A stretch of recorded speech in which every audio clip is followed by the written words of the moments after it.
মকর সংক্রান্তি নামটা শুনলে যেন পিঠেপুলি উৎসব আমাদের চোখের সামনে ভেসে ওঠে।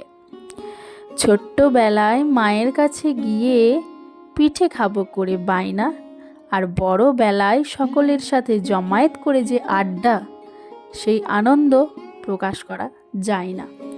কেন এই পিঠেপুলি উৎসব আমরা পালন করি জানো কি? তো চলো সেটাই বলি। একটি ওড়িয়া উৎসব অনুসারে সূর্যের তেজ নাকি আজকের থেকে ধীরে ধীরে উজ্জ্বল হতে শুরু করে। তাছাড়া কথিত আছে দেবী নাকি সংক্রান্তির এই দিনেই শঙ্করাসুরকে বধ করেছিলেন।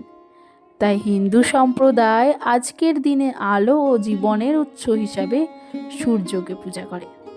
কোনো কোনো জায়গায় আবার স্বয়ং মহাদেবেরও পূজা করা হয়।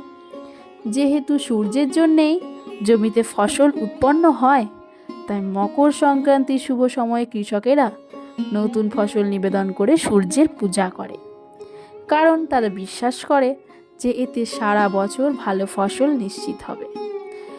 তাহলে আজকের এই ভিডিওতে আমি আমার মায়ের হাতের পিঠে তৈরির বেশ কিছু ঝলক তোমাদের সামনে নিয়ে এসেছি। ভিডিওটি করতে করতেই তোমাদেরকে পিঠেপুলি উৎসবের ইতিহাসটাও বললাম।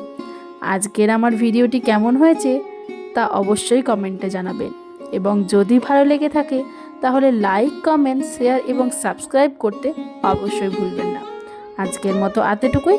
আসবো আবার নতুন কোনো মিনি ব্লগ নিয়ে আপনাদের সামনে। তো টাটা।